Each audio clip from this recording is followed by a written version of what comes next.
We're called to order. Let us begin with the invocation, which I would like to respectfully ask Commissioner Sanderson to give our invocation, and then we'll ask Commissioner Holland to lead us in the Pledge of Allegiance. If you'd please stand.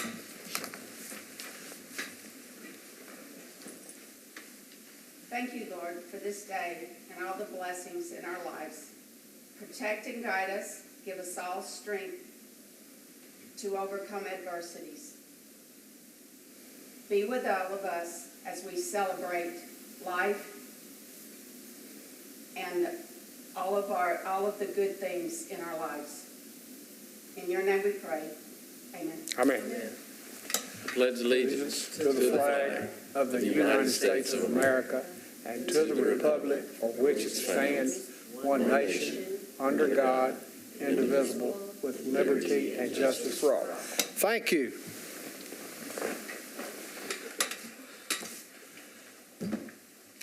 Do I have a motion to approve the agenda, all of which has been submitted to you at least a week in advance? Motion made? Second. All those in favor of the motion, please signify by saying aye. Aye. Anyone opposed? Ayes have it. The agenda is approved. By now, you should have received a copy from Secretary Quinn of the minutes of the February 2022 meeting. Assuming that you've had a chance to review it, do I hear a motion that it be read, or do I hear a motion that it be amended or edited?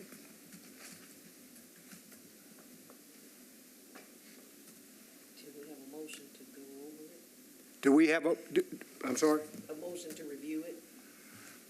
Let's review it.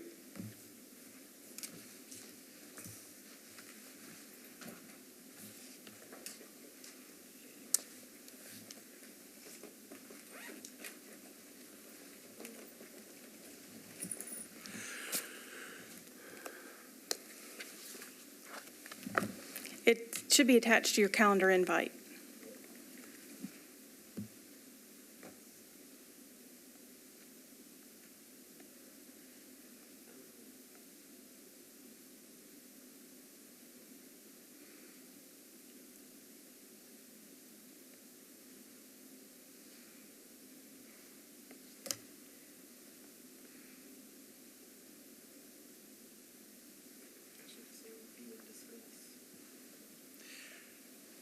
You can amend it. A motion to review and discuss?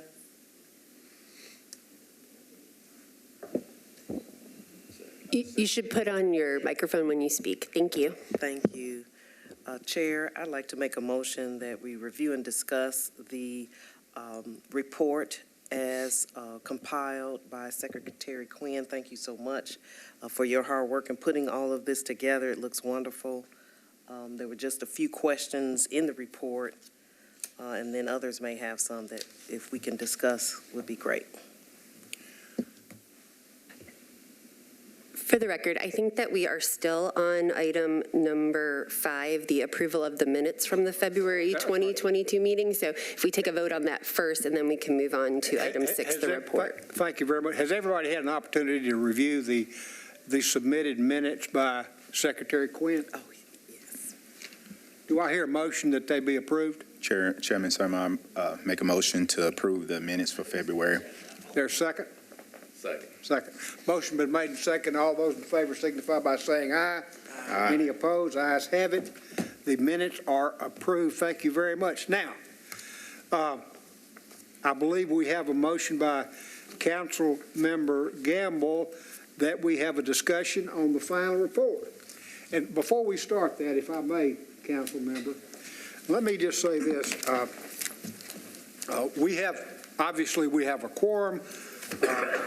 Mr. Talbert, Commissioner Talbert, could not be here. He's traveling somewhere between Middle California and Southern California as we speak. He was very apologetic. He said he couldn't avoid it, and we appreciate his doing that.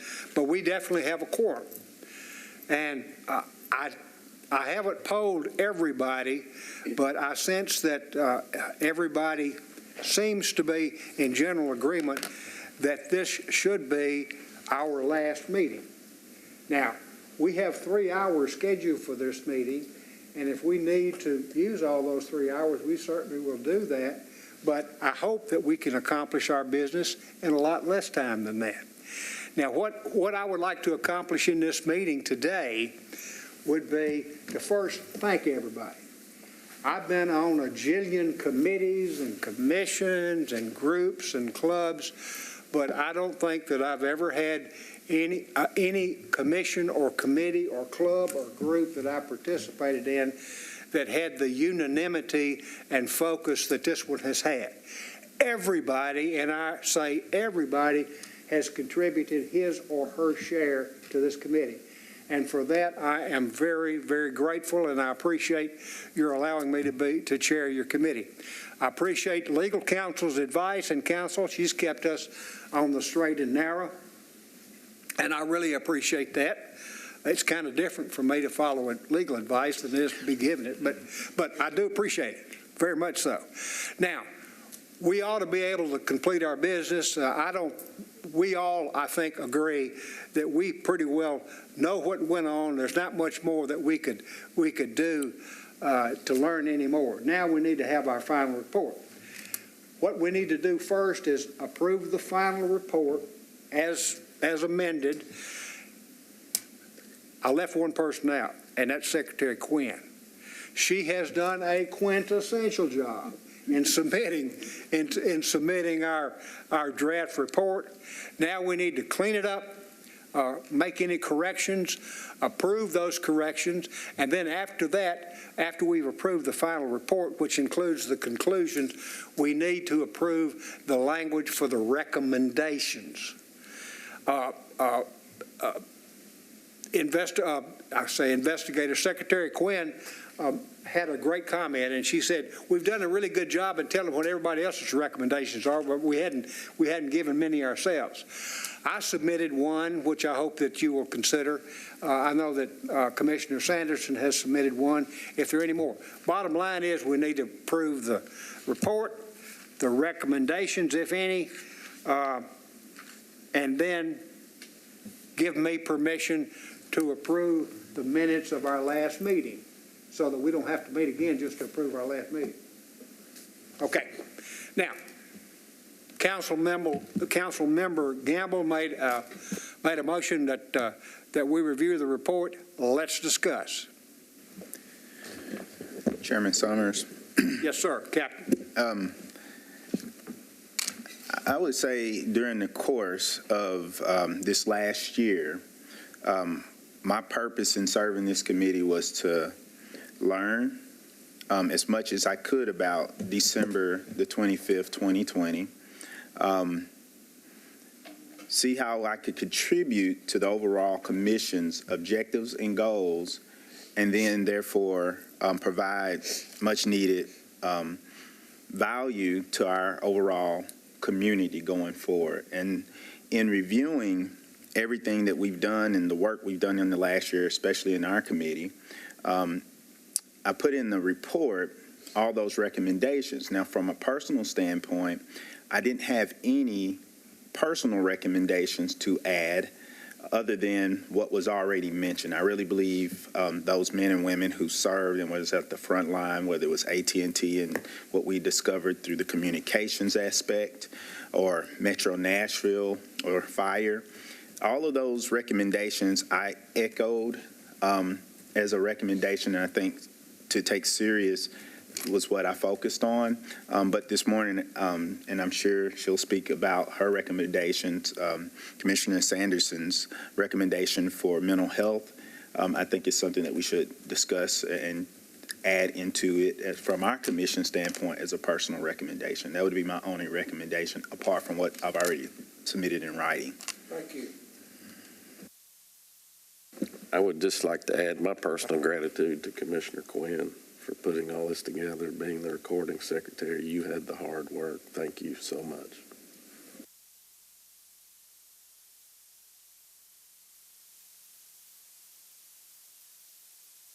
Other comments? Yes, I want to put my 2 cents worth in on that as well. Thank you, Secretary Quinn. I think the report is very professional and very well done, and I really appreciate her hard work. All right.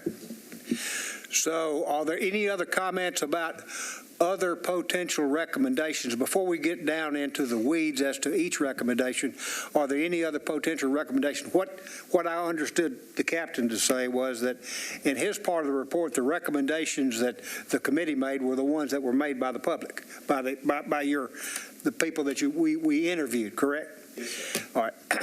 Are there any other recommendations other than the 2 that have been submitted? One was Commissioner Sanderson's, and the other one was mine. Are there any others? All right, then let's discuss. Yes, ma'am. I was going to say, I think we should, the 2 of you should say those so that they're on the record. Okay. Let's start with let's go with yours first, Commissioner Sanderson. You want to just read the edit that I have? Read it, and if there are any amendments to it, we'll entertain the amendments, and then we will vote on it as amended. Could you tell us what page you're on? In the report, I can give you It hasn't been added to the report because it wasn't voted on yet. Okay. It's very short. It's just very short, and I think it's probably a lesson learned. It is important that we improve mental health awareness, a response in quickly recognizing mental health issues that we know played a large part in the suspects carrying through with this bombing may have prevented the huge economic loss and also the life of the perpetrator. We cannot forget that a human being lost their life in this horrendous act, a life that clearly struggled with mental illness. There is a fine line between protecting one's privacy and monitoring suspicious activity, but law enforcement must take every complaint seriously and vigorously investigate all complaints. Mr. Chairman, I would like to amend that final sentence where it says all complaints, add the words to their necessary conclusion. Any objection to the proposed amendment by Vice Chairman Holland? There being none, let's amend it as such. I have a personal recommendation. Instead of mentioning the suspect's name, let's mention it in terms of the perpetrator. Any objection to amending that? There being none, let's do that. Another potential recommendation, instead of mentioning MNPD, let's say law enforcement. That's the way she read it. Oh, okay. I'm sorry.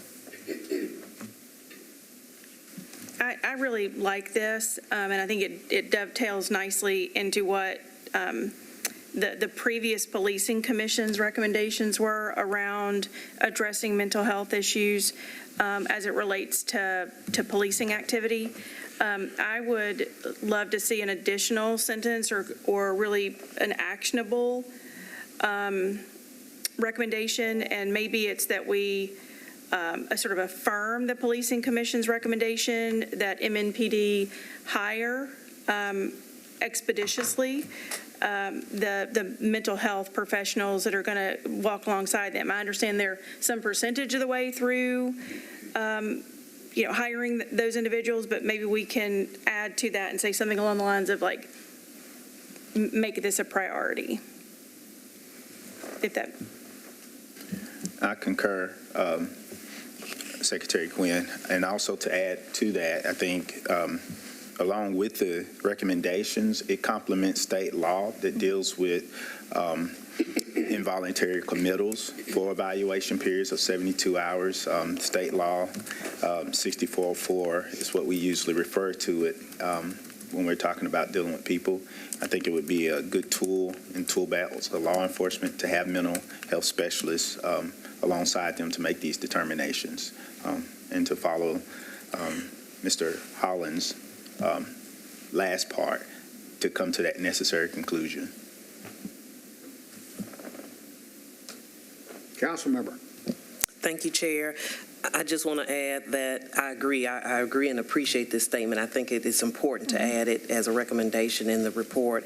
I just want to mention that the budget and support for the co-response mental health measure with MMPD with our law enforcement is already in place. There was a one-year pilot where it was tried with a few 2 or 3 precincts, but it has been expanded since then. So that program and process is already in place. This just further supports and encourages that it continue and be expanded even further, and maybe looking at a wider range of calls, not necessarily those that they suspect automatically are mental health crisis, but those that potentially after they go on the call and find out something have become mental health crisis or could involve a mental health situation, include those calls as well. So I appreciate this recommendation and support it. Thank you. Thank you. So how about this as a sentence? Prioritize the hiring of behavioral health professionals to aid law enforcement in addressing incidents and calls for service throughout Davidson County. I would just recommend adding the word immediately. Okay. Prioritize the immediate hiring? Okay. Are there any other recommendations as to the recommendation by Commissioner Sanderson? And I would assume that we will give due deference to Investigator Secretary Quinn as she puts it together, and we'll approve whatever she puts together if it comports with the basic premise that we have. Is that correct? Yes. All those in favor signify by saying aye. Aye. Anyone opposed? Ayes have it unanimously. Thank you very much. When Secretary Quinn notified us on Friday, she made the mention that we didn't have any recommendations. I agreed with her. I thought we should to comport with the resolution, and agreed with her that we'd put it in our conclusions, in our conclusion part. I then had a recommendation. That's just not something that I was just trying to respond to her request, but I did have a recommendation, and I was impressed by what Lieutenant Stephen Lewis said. So if you will bear with me, I didn't make a copy of this.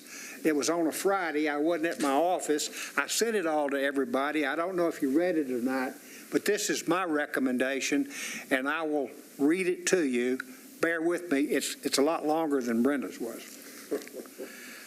March 29, 2022. This will be, if approved, this will be our recommendation for the conclusion. Lieutenant Stephen Lewis, S-T-E-P-H-E-N, Lewis of the Metropolitan Nashville Police Department, advised the Special Bombing Commission of training offered to department heads or designees sponsored by the Emergency Management Institute, EMI. Metro Nashville paid for this, quote, immersion training, end quote, lasting nearly a week at EMI's headquarters in Emmitsburg, Maryland. The name of the course is Integrated Emergency Management Course. The last time we sent employees for training was in 2009. They studied about, quote, Hurricane Heidi, end quote, a simulated hurricane on the Gulf Coast which wound its way up through Tennessee and Nashville. We sent about 45 to 50 employees to the course, and students were housed on the campus for a week. The training was as if the, quote, hurricane, end quote, was actually existing. Students and instructors did not just work during office hours, they worked the simulated event 24/7. In 2010, we had the, quote, great flood, end quote, of Nashville. It was similar to the simulated event in Maryland, except it was for real. The EMI training was absolutely helpful. Unfortunately, we have not sent students to this particular EMI training since that time based on testimony before the Special Bombing Review Commission. The Federal Emergency Management Agency, FEMA, now has a social media network. From the EMI website, we gleaned the following message, and then I just quoted from FEMA's social network website. We recommend the course be instituted once again, paid for by Metro. It should be offered for relevant department heads or designees and civilian response teams as approved by the Office of Emergency Management, OEM. Training should be at least every 3 years. The website for this training and others is, and I cited the website, we highly recommend it for both government and civilian responders. And Mr. Chairman, to go along with this recommendation, and I remember the testimonies of Lieutenant Stevens, it was also stated that during the time of the bombing, a lot of the heads of departments had changed, and so they were going into this incident. People were new to their roles and their positions, so we were fortunate that people were able to collaborate and work together, but it's long overdue to get people back in cohesion and along the lines of the necessary training that they're needing to respond to major incidents, as you're saying. So he did mention that. I talked to Lieutenant Lewis on the telephone a couple of times before I made this recommendation. And one of the reasons I put in is that training should be at least every 3 years, was just to cover that issue. Now, we'll be glad to amend it and say what he said, but if they had it every 3 years, that would surely cover it. Truth is, if they had it every 5 years, it might pretty well cover it, but it would cover any kind of increases or decreases, but 3 years would be optimum. I was an emergency services coordinator between the TBI and TEMA, the Tennessee Emergency Management Agency. We met once a month. I think to do this well, you have to train a lot. And so Should it be more than every 3 years? Yes. I would say at the very least every other year, you should be trained, because there's so much turnover in police departments. You definitely have to send new personnel, because one of my recommendations was that they form up some sort of multidisciplinary team, stakeholder groups that do tabletops and train. That's very standard for emergency management agencies.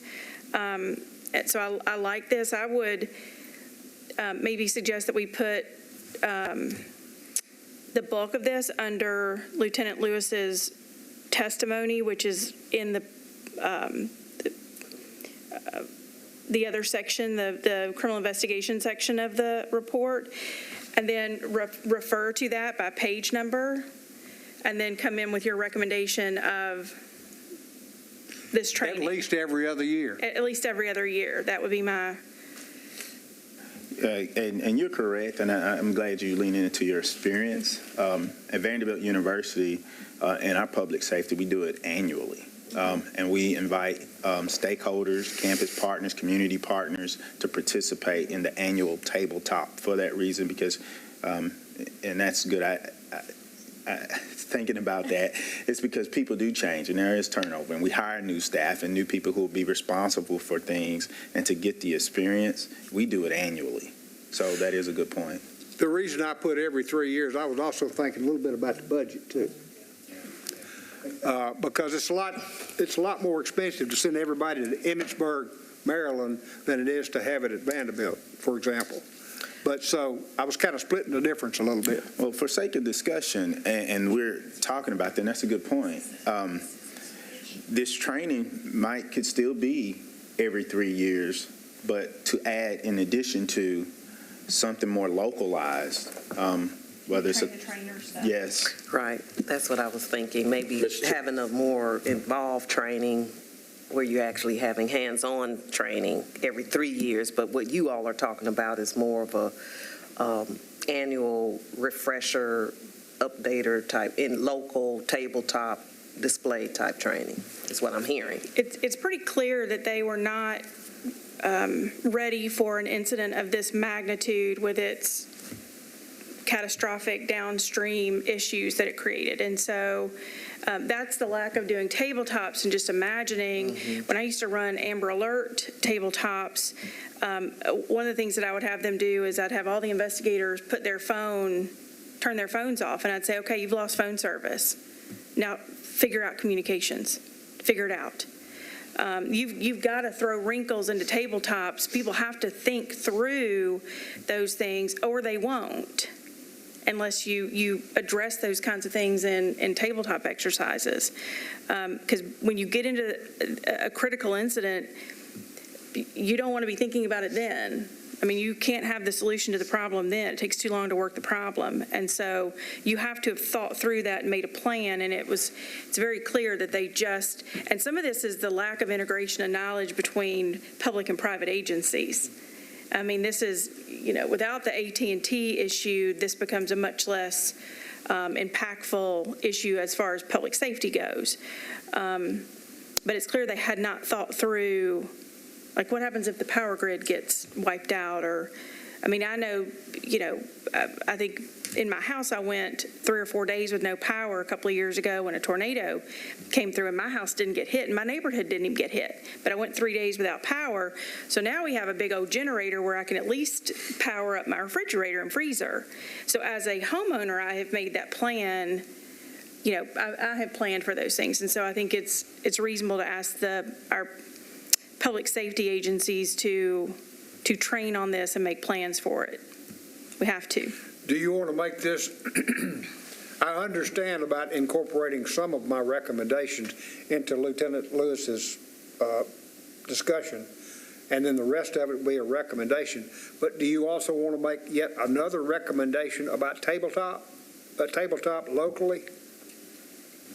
I think it's got to be some sort of regular training rhythm that we recommend that they engage in a regular training rhythm with regards to tabletop, incident command, all of those things that go into, and we can make just it doesn't have to be very long. No, you're heading, Commissioner, in the right direction here, because you're speaking to the necessity of training, and that we know there's resources out here and experts that could. There are resources out here and experts through FEMA that will provide it, and we could do that every 3 years. But in addition, and this is why I keep adding the in addition to, though, annually here locally, as Secretary Quinn is also stating, that our public safety should, as a part of their annual training, continue to train on these incidents. And so I think, like you said, it could be a small paragraph, but just to continue to go along this line of thinking, because this is good right here, just adding a continuation of that training. Okay.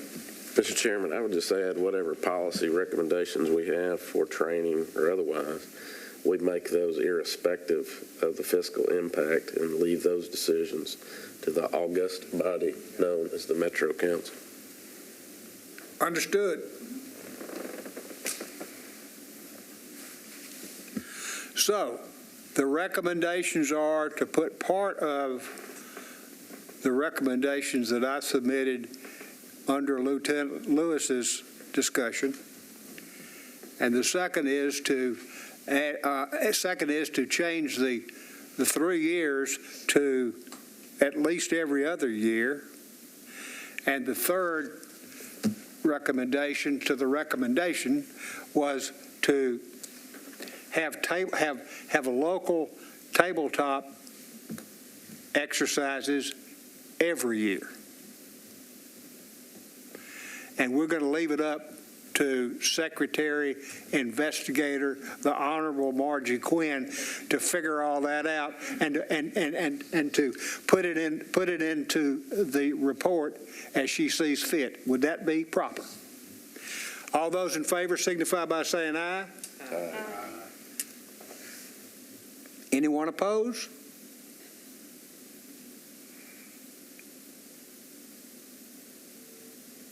We've got to have some discretion here. Well, and ultimately, before this report gets published, you're going to read it one more time, and Cindy's going to read it one more time, so it will have been through legal as well as the chairman. So it's not going to just go through Send it to the vice chairman, too. Yes. Well, it's not just going to go. Send it to everybody. Well, I'm going to send it to everybody, but certainly we will have one more chance, and it's going to go through legal before we publish it. Put a March 29 date on it, though, if you would. Okay.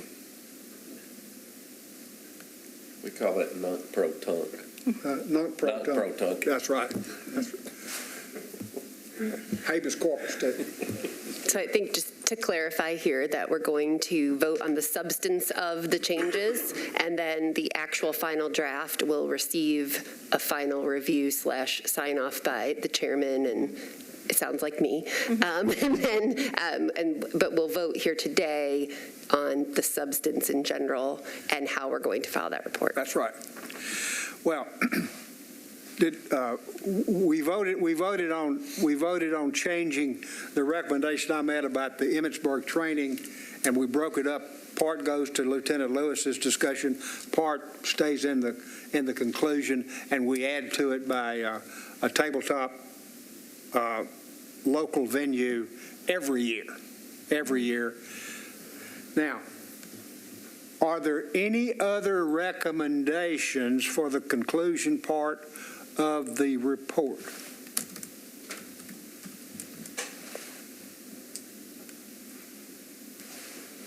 Did the report itself contain enough acronyms? Did anybody have any objection to the acronym? Yes, ma'am. Thank you, Chair. I have a question about the final analysis from the FBI. I'm not sure if it's still in the report. At one point, it was in the criminal investigation section. I don't see it now, so I'm not sure if it's been moved to another section. But the importance of the FBI release, AAR, action review, that the suspect was alone. It was determined that the suspect was a lone suspect in the bombing. Just want to make sure that we include. I think there's a reference to the FBI report, but I don't see where we. It's not in there. Well, there's nothing in there because the FBI didn't file a report and they didn't testify in front of us. We didn't. I think reference is made in that section to their press release, and that's where the information that we got came from. Is that correct? Correct. Andre, yeah. TBI testified that it was sole perpetrator. Okay. So do we have that in the TBI? But you're right, because I think that is part of the ordinance. Is that correct? Yeah.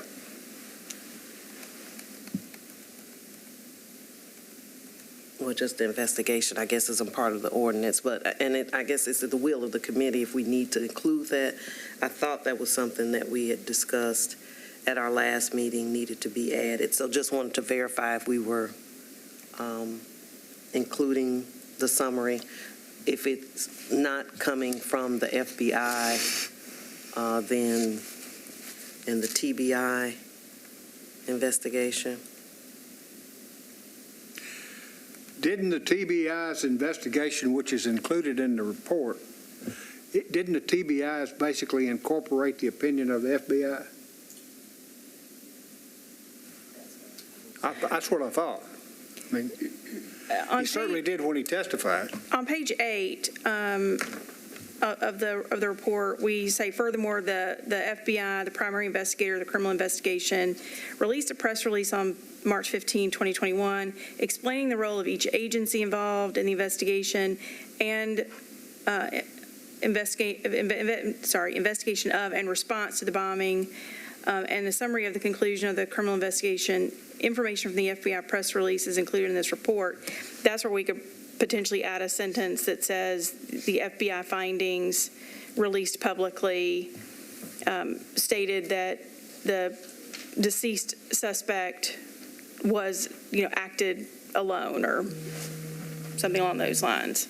And that was actually testimony given by Director Roush from TBI.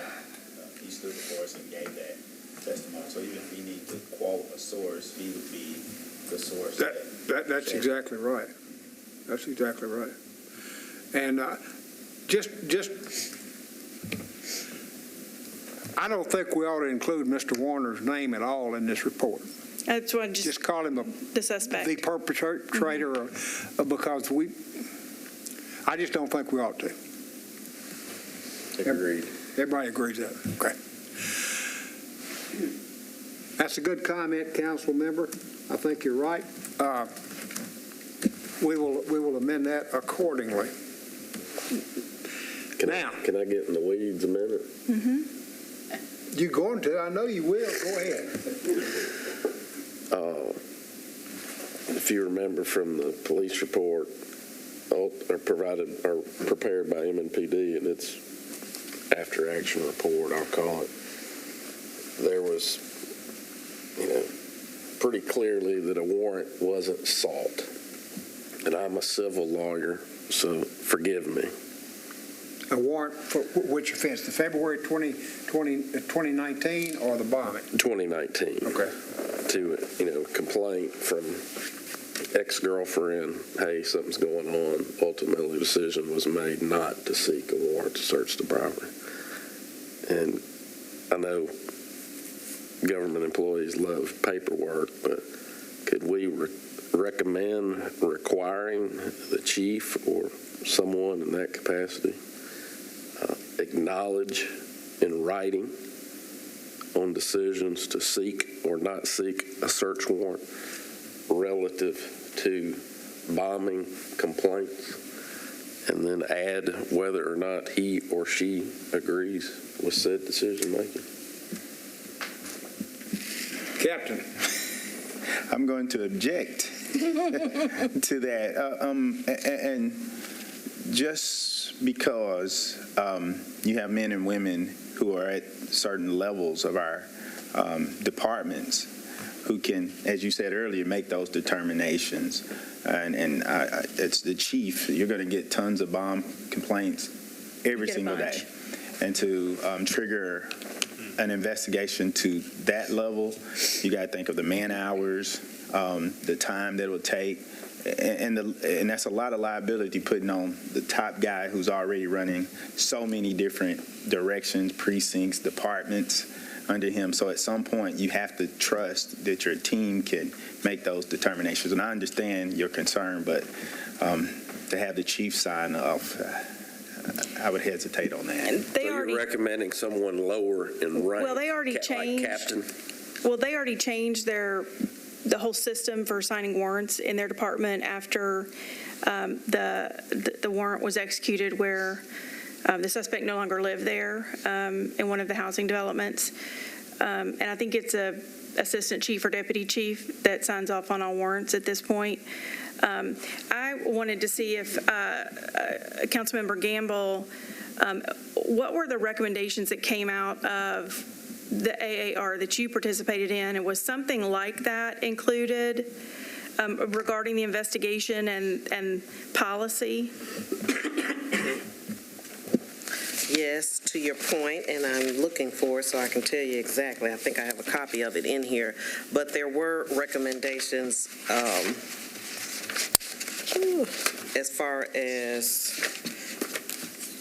various, there was a flow chart to show different departments that needed to work together, better communication between those departments. And let's see. And they spoke to the follow-up deficiencies that were found in the investigation. In the process, right. So recommendations for improvement included efforts to follow up with any individual regarding an HDU investigation be documented, even if the efforts do not result in progress or contact. That was one thing that we found, that during testimony, it was stated that there had been follow-up calls to the suspect. There were none to the original complainant, right? There were none, but even the ones that were to the suspect apparently had not been documented.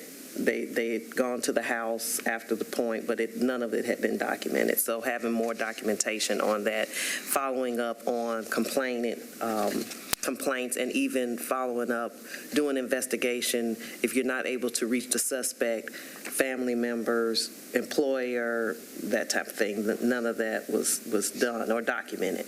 So those were in the recommendations for them. What does HDU stand for? Let me tell you. Hazardous unit something. Let's see.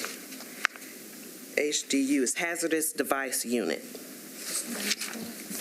Yeah, and what that sounds like to me, and I wasn't there, but just interpreting it, is you have a division that's responsible for certain crimes or activities. Their processes and procedures needed to be improved, and so those recommendations, whether it's changes in policy, and then ultimately the buck stops somewhere, and it's usually at the top of that division. And so if I'm the one responsible for that division, I should have final sign-off in lieu of the chief, because the chief's paperwork is this, and to expedite or have to wait for his signature is too much for the chief. But if it came to my table and I'm responsible, I read reports every day. That's my administrative role, and that's my job to make sure that it's getting done right, to ask the question and then push it back down to the men and women to get that job done. And so that would be my pushbacks in my experiences, is what I'm saying. So you recommend dropping that altogether, Captain? No, sir, I hear your concern, but just the part of getting it signed off on the chief. So I think the processes and procedures, I'm not quite sure in the metro structure who would sign off on a bomb threat, but if it's, I believe Commissioner Gammon, you were saying HOD in that instance? Yes. I think we would say HOD. Yes, HDU, and then we also recommended monthly reviews of all cases received by the hazardous device unit and other ATF, FBI, and other hazardous device or other agencies that handle those type of cases, so that there's more continuity in what's going on as a whole, instead of just individual silos of what's going on. I had as one of my recommendations that we adopt the recommendations given by the AAR committee. And I don't know if we want to list those, but I think we should adopt those and affirm them.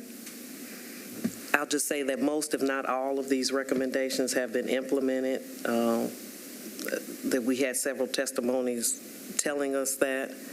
And I can't remember who exactly. He's in the picture in our report, who testified that they had implemented most, if not all, of these recommendations. We do reference the recommendations, I think, in the criminal investigative part of of the report, maybe in the conclusion, to your point, in the conclusion, just reiterating in our recommendations that we support and adopt the recommendations of the MMPD AAR would be prudent to do. Would that be satisfactory to you, Vice Chairman?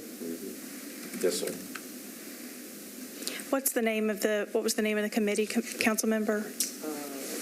MMPD After Action Review Board.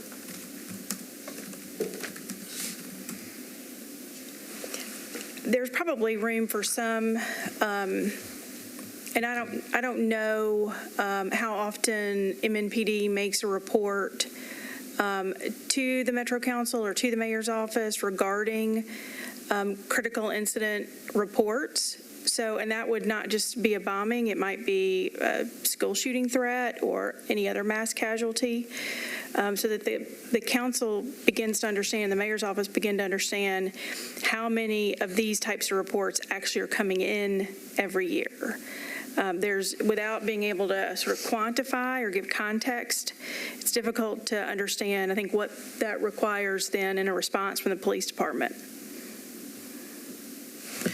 I'm not aware of any reports. That's not to say we don't get them, because we get a lot of reports from a lot of different departments.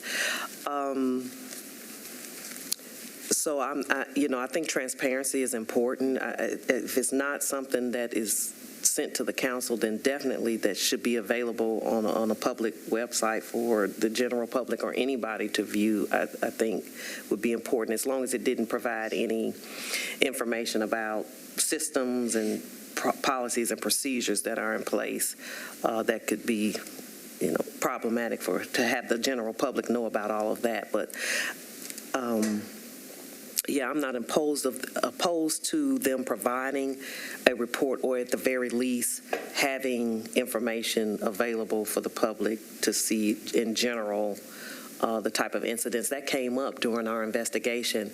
Wanted to know how many bomb threats do they potentially get a year, and I think it was like 500 bomb threats a year. So having that kind of information would be helpful for the general public, not just the council. Sure, and all that information is transferred from every police department across the state to the Tennessee Incident-Based Reporting System, which of course is warehoused at TBI.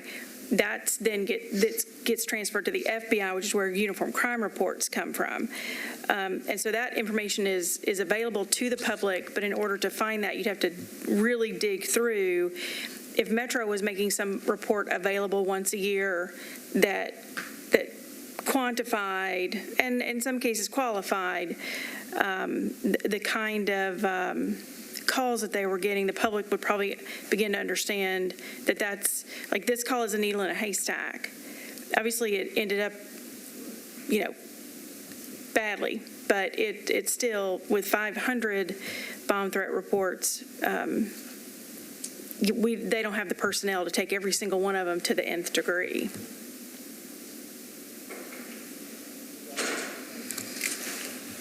We're going to include, at the discretion of Secretary Quinn, a statement that all the recommendations of the various reports, including the report of the commission that you were on, Council Member Gamble, that we approve those recommendations.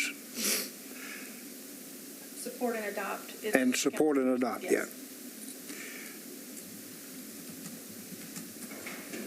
Anything further? Yes. Okay, hang on.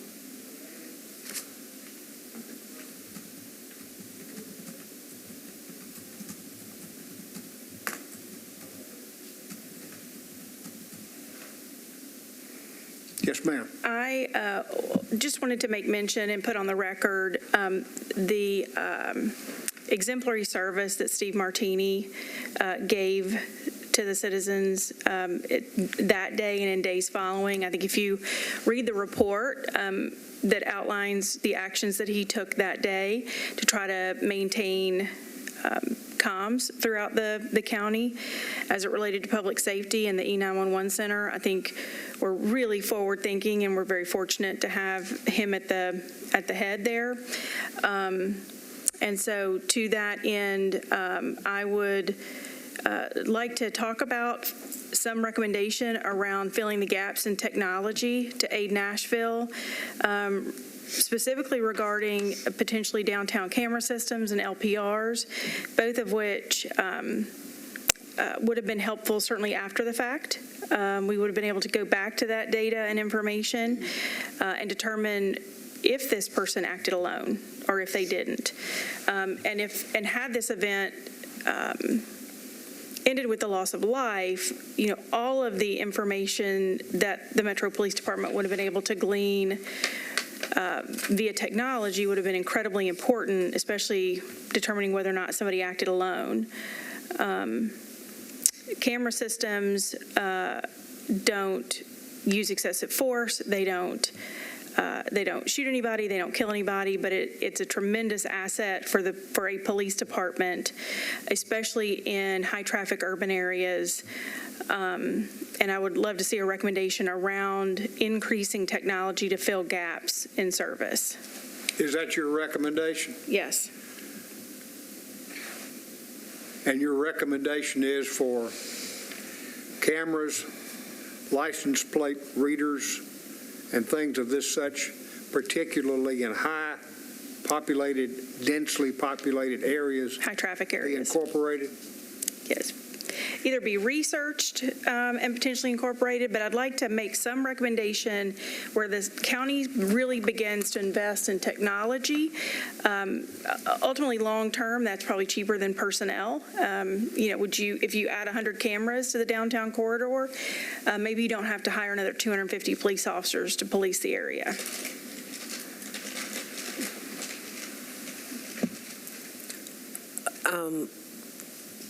Chairman, if I may, Yes, ma'am. I'd like the idea, and I think in some of the departmental requests, they mentioned the various technologies and equipment recommendations, like drones, for example. They recommended that we need more drones so that they could have better assessed the inside of the bombing blast site without worrying about individual safety. With the cameras, as you know, the council approved the license plate reader bill just recently last month. Of course, we have to go back to approve the budget or the funding to purchase the license plate readers. However, in that bill, it specifically states what that technology would be used for: amber, silver alerts, violent and felony offenses. Not so much for surveillance. It would be used only to identify license plates that have already been put into a criminal database as being associated with a crime.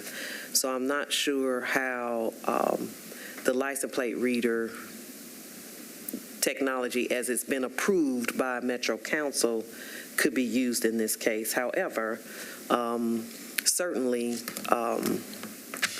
it could have been used in this case up until it was already identified what the vehicle, license plate and vehicle was. But to your point, other maybe non-governmental cameras that business cameras, things like that are downtown and may be useful, and even I guess some MMPD does have some camera technology in various locations throughout the city that might be useful in that regard. But I'm hesitant to want to specifically name the license plate reader technology just because the parameters that have been designed for that use in Metro. But maybe just add technology, camera technology in general, similar to how some of the other departments have listed drones and other equipment technology that might be useful for investigations in the future. Could we say that we support the Metro Council's decision to pilot LPRs in Davidson County? Commissioner Quinn, that is a political football that I don't want to get any way, shape, or form involved in, number one, because my broader concern is privacy and what happens to that on the back end, who it's made available to, and how it can be used to target individuals. You may not know this, but when you go down 440, they have these nodes, and if you got Bluetooth on your phone and it's on, it's picking you up. And everybody swears that data is going to be contained in-house in the state of Tennessee. And if any company says they've never been hacked before and not going to get hacked, I guarantee you they've been hacked. And I think it's a little veered off the course. I agree with Commissioner or Councilmember Gamble. Cameras, those types of things, in the broad sense, But when you get down in the license plate readers, there's even a bill filed in the legislature. It's going to be heard in committee. I read about it this morning, maybe even preempting Nashville's decision on license plate readers. It's just, I don't want to get into it. I may be the minority view, and that's fine. I'm just sharing. Well, Mr. Holland, I concur for everything you said, and I've been paying attention to the discussions, and I know Commissioner Gamble, you all have to make those decisions, but they're not always popular. I just wouldn't want this commission to veer off of our purpose, and I think technology is wonderful, but as Mr. Holland, Vice Chair Holland stated, we probably wouldn't want to get into that. There's more to it than what meets the eye right now. So tell me what the commission would be okay with saying around technology.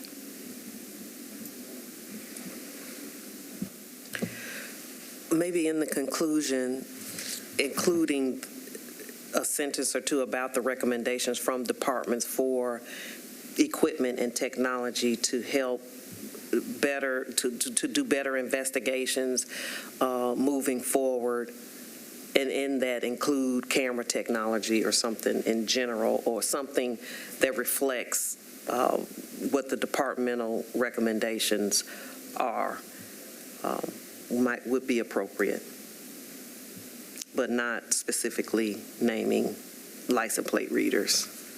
I think that we should leave that out.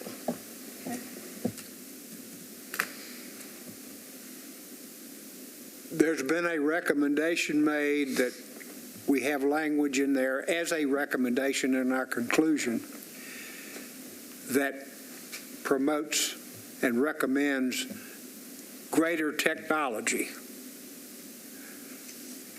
and not mention anything specifically like license plate readers. Greater technology should be employed at the discretion of our Secretary, Investigator Quinn. Do all agree with that? Everybody agree with that? That being the case, anybody disagree with that? Okay. That will be added to the recommendation. Anything further?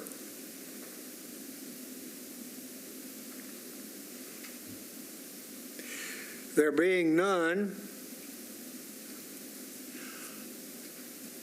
we have 8 members of the commission. 1 is absent. I would ask for our legal counsel to call him after this vote and tell him how it went and basically what we did. And although he won't be included in the vote, we have a quorum, and I would like for everyone to vote on the report as prepared by Investigator Secretary Quinn that comports with the recommendations and the addenda and the edits that we've made, which will later be sent to every member of the commission. I would like to have a vote beginning with the report as modified.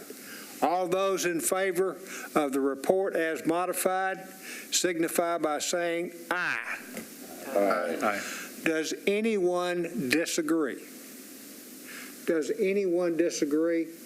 There being none, it is a unanimous vote of the members attending the last meeting of the commission, and it might be reported as such.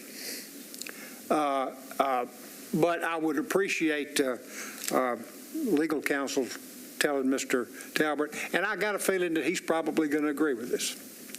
Now, that being the case, we're leaving a lot of work and decision-making to Secretary Quinn. Well, I'm sure she'll do a great job, and we'll send it to everybody. Now, what I would appreciate, and not just Vice Chairman Holland and Paul Summers and legal counsel reading it, I'd appreciate everybody reading it.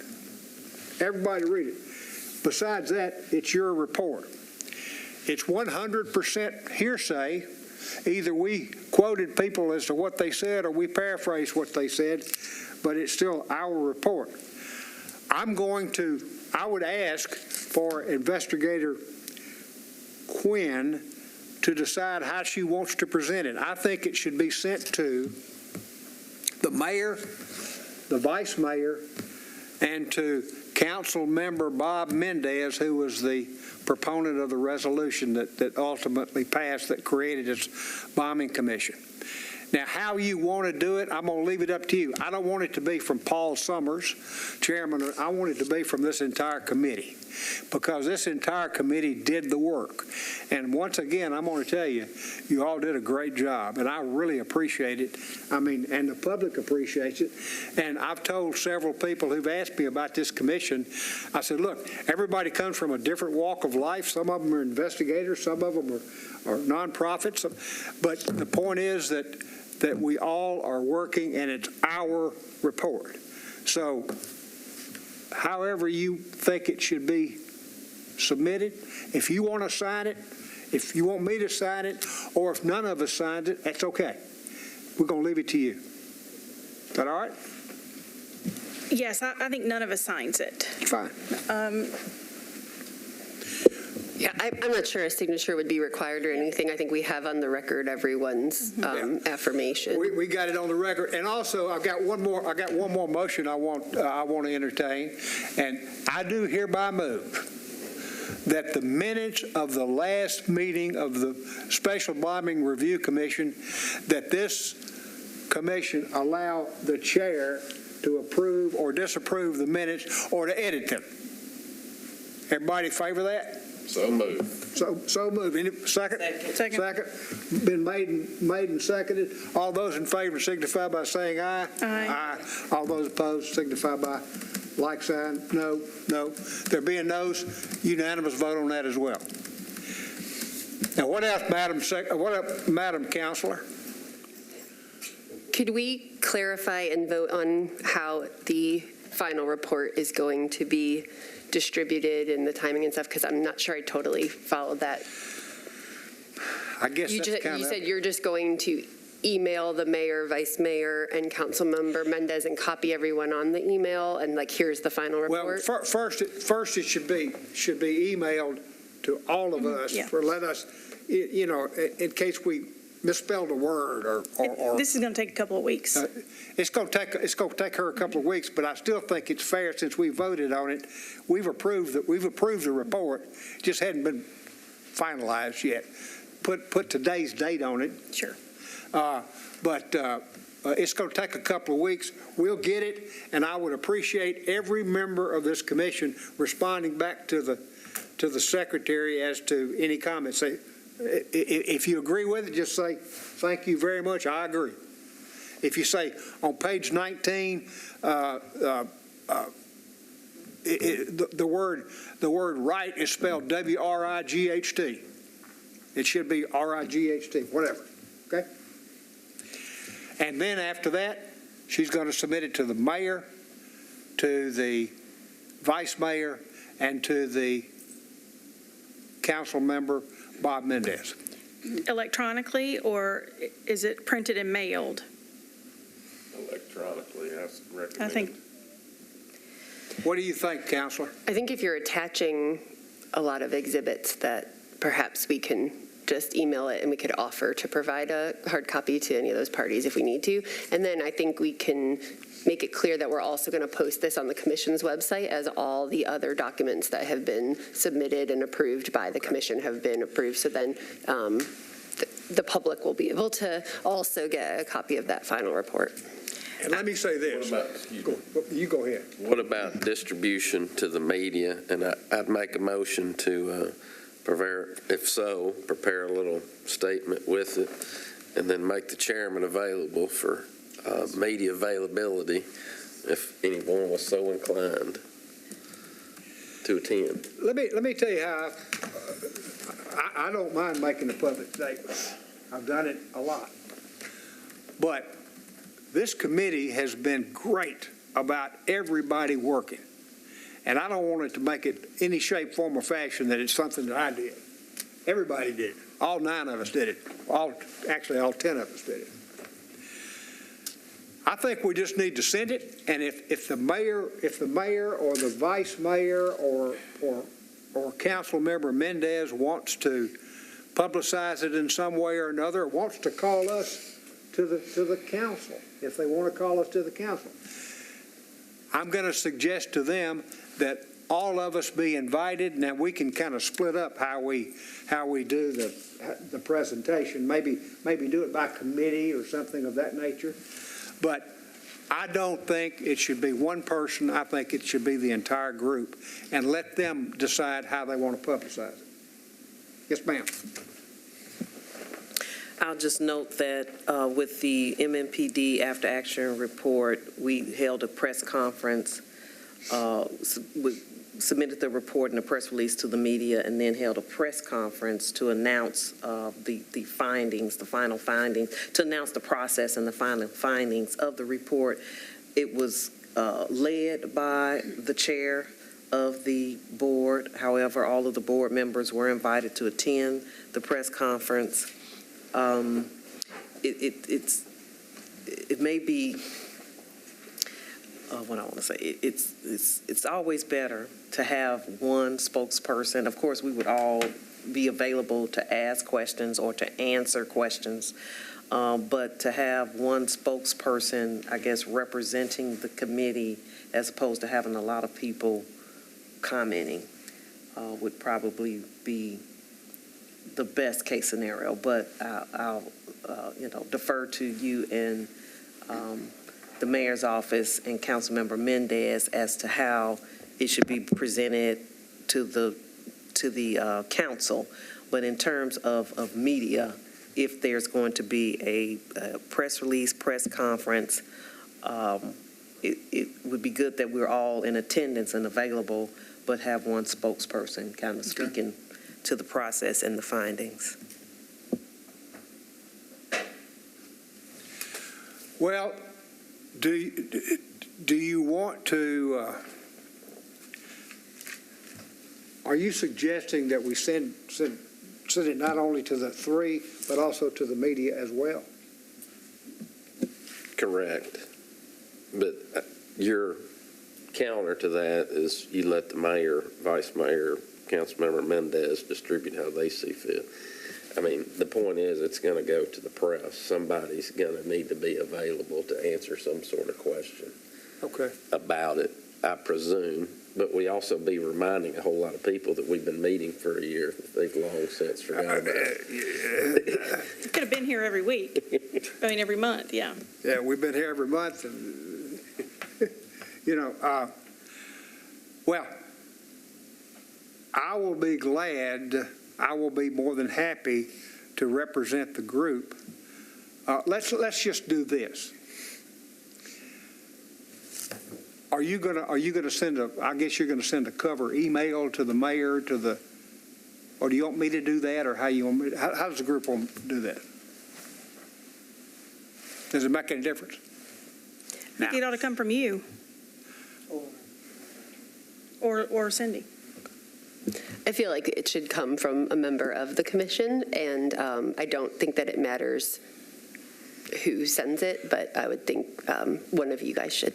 And again, we had checked on this, there's not some official process to report it, but I think this sounds like a great plan to report back to the council as required by the ordinance. We're going to be providing it to the vice mayor who can share it with the council members, and it makes sense to include the mayor and Councilman Mendez as well. I can send it and CC the commission members on the email so that everybody is included in the email to the mayor, the vice mayor. To the commission, all the members of the commission? Mm-hmm. Just to clarify, that's after the final report Yes. is After we're all said and done. Okay. Yes. And that way it sort of comes from all of us. Okay. And then, so it sounds like you're going to wait on the media or sharing or having a press conference, et cetera, until further discussions with the mayor's office or council. If we send it, if the secretary sends out an email to the 3 council members, and then copies all 8 members of this commission, and you be 9 people, and then copies all, how many members of the council? 40 people. Somebody's going to notify the press.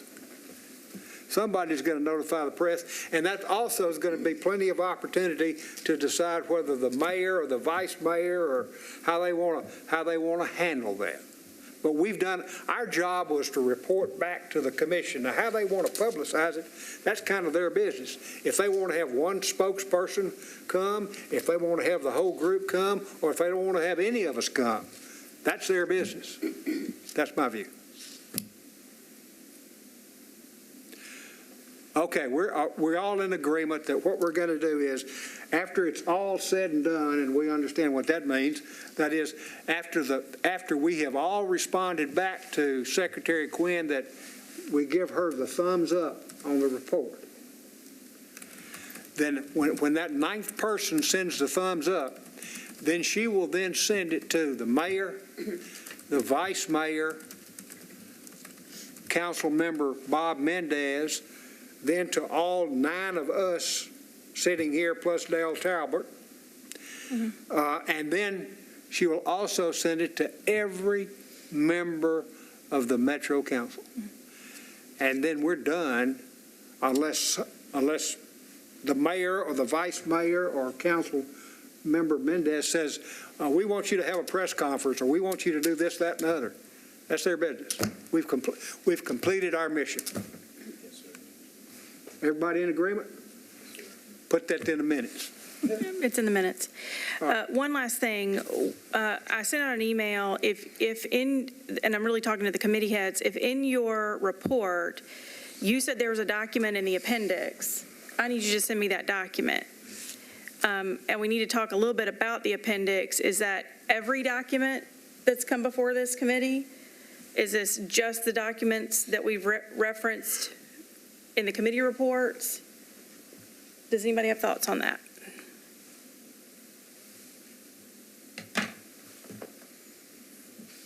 I would just go with the documents referenced in the committee reports, not all the documents. So can the committee chairs email me the documents that we reference in the committee reports?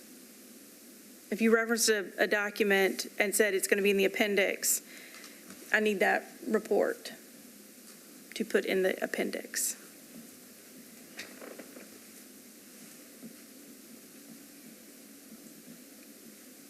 And can I have that by Friday? Please. She knows how to get the job done, folks. Thank you. Yes, ma'am.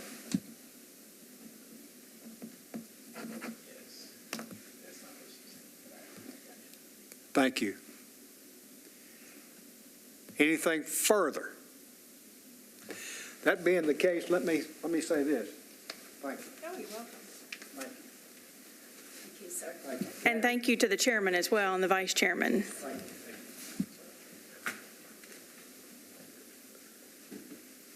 You better hurry up and get back for a motion to adjourn. I hadn't forgot that thought. Thank you, sir. I took all that out. You want me to send it again? No, I mean, I took out all of the, Thank you, I'll everybody. stand that. I need that in a document. So I took out all of the. Don't knock me over, man.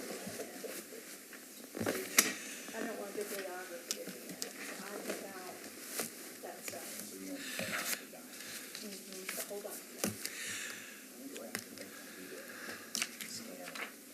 Because I was getting physical copies of most of these things. And I think maybe where else I can find them. Where are they? You know, when you come in and first I hear it's citizens report. So I physically have it for it. I'm not sure when they were published, but I can reach out. Just most of it's given to us at the very beginning.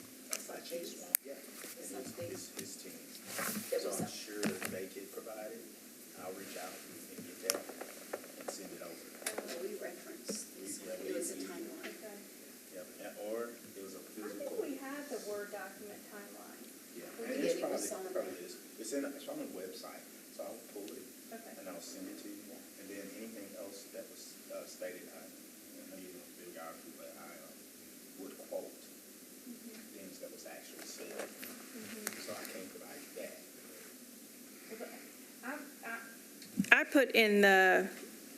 put the link to the YouTube channel where all the videos live, and also put the link to the site where all of these documents live in the executive summary, so that it's in the very front.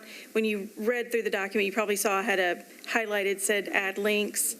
So I've added those links, but I think when we reference a specific document in the report, we've got to add that to the appendix. So besides these links, for example, the Tennessee Lookout or a news article from the downtown website, the only document that I'll need to send you is the document that I just talked about that was provided. Okay. It's on our website. We have it on our website, but I'll pull it off and make sure you have it. Yeah.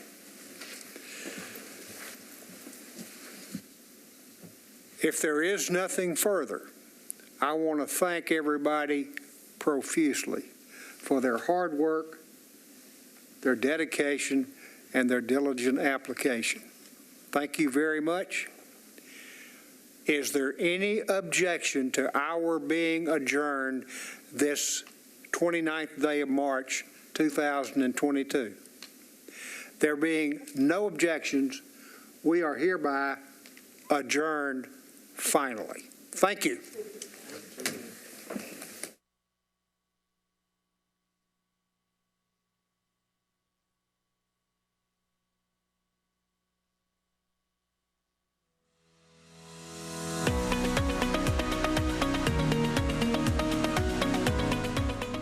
This has been a service of the Metro Nashville Network. If you would like to see this presentation again, or for more information on this and other programs, visit nashville.gov.